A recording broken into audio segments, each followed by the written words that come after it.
सिद्दीकी साहब, फिर जब हुकूमत के अंदर अपने बैठे लोग और उससे वाबस्ता माजी में रहने वाले लोग इस किस्म के ख्यालात का इजहार कर रहे हों और खुद पाकिस्तान तहरीक इंसाफ की सीनियर लीडरशिप कल रात तक इस बात का इंतजार कर रही थी कि हो सकता है ऐसी कोई खबर आ जाए कि कह दिया जाए कि हाँ आपकी मुलाकात करवा दी जाएगी तो हम लोग एहतजाज के लिए नहीं निकलेंगे। आपको नहीं लगता कि एक एक लम्हा इंतहाई इंपॉर्टेंट है? डिग्नेटरीज आ चुकी हैं वफाक दारुल हुकूमत इस्लामाबाद में। देखिए जरा आप नॉर्मली अगर देखा जाए, जिस तरह बैरिस्टर साहब ने बात की या मेरे दोस्त मुबशर बुखारी ने बात की, जब भी किसी मुल्क के अंदर कोई इंटरनेशनल कॉन्फ्रेंस हो रही है, ये पाकिस्तान का या उस मुल्क का इमेज होता है जो इंटरनेशनली जा रहा होता है। लेकिन हमारी तरफ तो ये है कि एक घर में डाकू घुसते हैं और घर वालों को बाहर निकाल देते हैं। जब बाहर घर वाले एहतजाज शुरू करते हैं तो लोग उनको कहते हैं कि नहीं यार, अंदर डाकुओं के मेहमान आए हुए, थोड़ी देर के लिए सब्र कर लो। ये जिस तरह असेंबली मार्ज वजूद में आई है, जिस तरह डाका मार के आवाम के मैंडेट के ऊपर आप असेंबलियों में बैठे हुए हैं, फिर जिस तरह आप आइन के ऊपर डाका डाल रहे हैं, आइन और कानून की खुद धज्जियां उड़ा रहे हैं और आप कह रहे हैं कि आवाम या पीटीआई उसके ऊपर अमल करे, तो ये चीजें बड़ी अजीब लगती हैं। जो भी मामलात आप देख रहे हैं उसके अंदर सबसे ज्यादा जो समझ बूझ है वो तो हुकूमत को दिखाना चाहिए। जिस तरह वो पीटीआई को दीवार से लगाते चले जा रहे हैं, आप बानी पीटीआई से आपने जो मुलाकातें हैं उस पर पाबंदी लगाई हुई है, इनके आइन और कानून को तोड़ रहे। कोई आइन और कानून जो है वो कैदियों से मिलने से नहीं रोकता।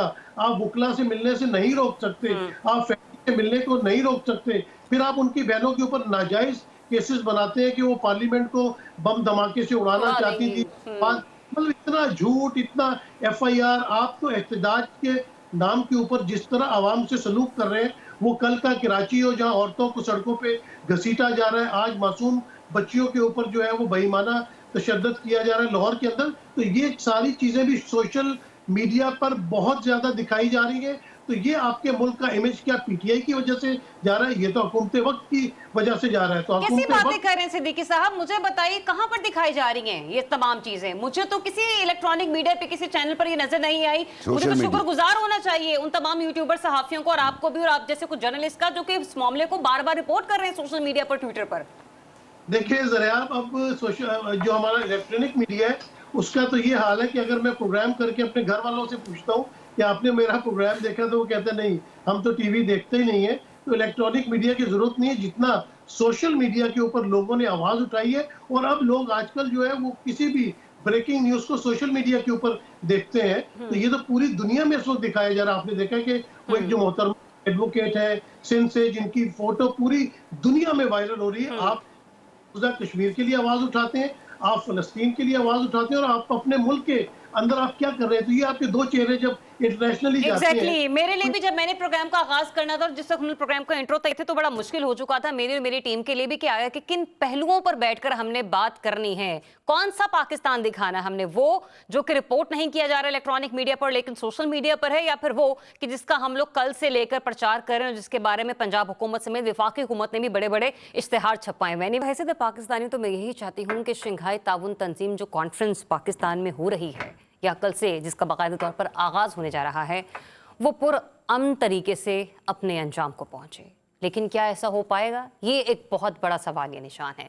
बैनुल-अक़वामी सतह पर अगर देखा जाए तो इसकी इंपॉर्टेंस जहां पर इस लिहाज से इंतहाई अहमियत की हामिल है कि ये कॉन्फ्रेंस हो रही है, ये पुरअमन तरीके से होगी या फिर ये पुरअमन तरीके से नहीं होगी, वहीं पर एक दूसरा बड़ा सवाल निशान इसलिए भी है क्योंकि पाकिस्तान तहरीक इंसाफ, जिसे इससे मुल्क की सबसे बड़ी सियासी जमात अगर कहा जाए तो वो गलत ना होगा, उस जमात ने एहतजाज की कॉल दे रखी है। और कॉल का मकसद ये है कि उनके लीडर कैदी नंबर 804 जो कि इस वक्त अडयाला जेल में मुक़य्यद हैं, उनसे मुलाकात करवाई जाए। अगर मुलाकात नहीं करवाई जाती तो फिर एहतजाज होगा और भरपूर होगा। और अब से कुछ देर पहले मैं हमाद अजहर साहब के हवाले से भी एक ट्वीट देख रही थी, उन्होंने भी अपने कारकुनान को और अपनी पार्टी लीडरशिप को हिदायत जारी कर दी हैं कि जनाब आप कल के एहतजाज की भरपूर तैयारी कर लें और इस एहतजाज को मैं खुद लीड करूँगा।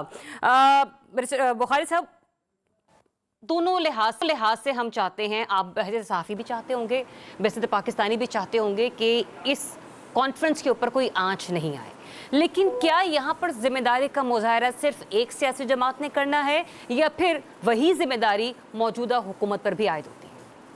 बिल्कुल, मैं आपसे इत्तफाक करता हूँ, वही जिम्मेदारी मौजूदा हुकूमत पर भी आए।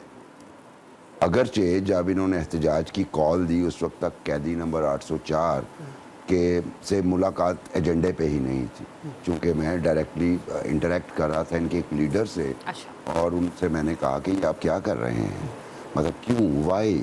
उनका भाई मसला ये है कि हम इंटरनेशनल कम्युनिटी को इनका रियल फेस टू फेस दिखाना चाहते हैं, नो मैटर हमारे लिए। ये उन्होंने, मैंने कहा कोर्ट कर दूंगा, नहीं मुझे कोर्ट नहीं करना, लेकिन जज्बात हमारे। अच्छा, ये तो आप अब हवाला दे रहे हैं ना कि आपकी बात हुई किसी से, जी, बिल्कुल। और ये मतलब ये नहीं कि हम जैसे कुछ लोग इसी बात को सोच रहे हैं कि बैनुल-अक़वामी सतह पर आप दिखाना चाह रहे हैं, किसी पार्टी को नंगा करना चाह रहे हैं, ये फिर यूं कह लीजिए कि अपनी कोशिशों की वजह से अपनी उसकी हुकूमत को, हाँ। अच्छा, एग्जैक्टली। उसमें दूसरी बात फिर मुझे ये पता चली कि पार्टी के अंदर भी रिफ्ट है।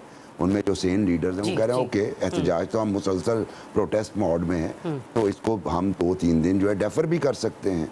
अच्छा, चौथी बात उनमें से कुछ लोगों ने कही कि हम माजी करीब में भी हमने कोर्ट से रजू किया, जी हमें मुलाकात के लिए जो है वो परमिशन दिलवाई जाए, तो why not to opt for this option. उस पर उन्होंने कहा नहीं, ये मौका है और इसमें हमें स्ट्रेटजाइज करना है अपनी मूवमेंट को। अच्छा, ये अफसोसनाक रवैया है, लेकिन बहरहाल दूसरी तरफ अगर देखें, अब कितना को अंडर प्रेशर हैं एक लीडर से। पॉपुलर पार्टी है, इसमें कोई शक वाली बात नहीं। क्यों आप ये कर रहे हैं? अगर वो डिमांड कर ली है उन्होंने, चले लेट की, तो आप उनकी आप मुलाकात करवा करवा के मामला दीजिए, रफा-दफा करें। मामला को ख़त्म कीजिए। लेकिन उसमें आगे वो ये कहते हैं, जो फियर दूसरी तरफ से जी, है जी। कि ओके, इनके लीडर्स जाते हैं और इनके लिए तो उनका जो कहा है वो पत्थर पे लकीर है, और अगर वो कहते हैं जी मुलाकात आपने कर ली है लेकिन प्रोटेस्ट आपने ख़त्म नहीं करना, What if? हाँ। Then what. तो ये बात पे मैं भी स्पीचलेस हो गया कि जनाब अब उसके बाद क्या, क्योंकि ज़रियाब जितना मैं जानता हूँ कैदी नंबर 804 को वो बज नहीं करते। अच्छा। ही इज़ स्ट्रॉन्ग हेडेड, वो बज नहीं करते। और मैं आपको यकीन दिलवाता हूँ कि अगर मुलाकात हो भी जाती है तो वो कहेंगे ये अपना प्रोटेस्ट जारी रखो। तो ऐसी सूरत हाल में मेरा ख्याल है कि जो सैनिटी मस्ट प्रिवेल, और उसमें हुकूमत को भी पैसिफाई करना चाहिए। आप चलें गारंटी तो कर दें कि यार ये SCO कॉन्फ्रेंस ठीक अगर है। परसों खत्म होगी ठीक है। तो तरसों आप जिस लीडर को कहेंगे, जिस डॉक्टर को सही। कहेंगे, उससे मुलाकात करवा देंगे। लेकिन सही। एट द सेम टाइम ठीक है। एट द सेम टाइम कुछ और डिमांड्स हैं, मसलन उनकी बहनों को रिलीज किया जाए। अब जब FIR हो जाती है तो रिलीज करना कोर्ट का काम लेकिन होता है। बुखारी साहब, यहीं पे बहुत सारे सवाल निशान ये है कि इस किस्म की प्रोवोकिंग यूं कह लीजिए कि चीजें कर रही होती है हुकूमत के, जिसकी वजह से हम ये देखते हैं कि पाकिस्तान तहरीक इंसाफ के कारकुनान में इश्तियाल बर्पा हो रहा होता है।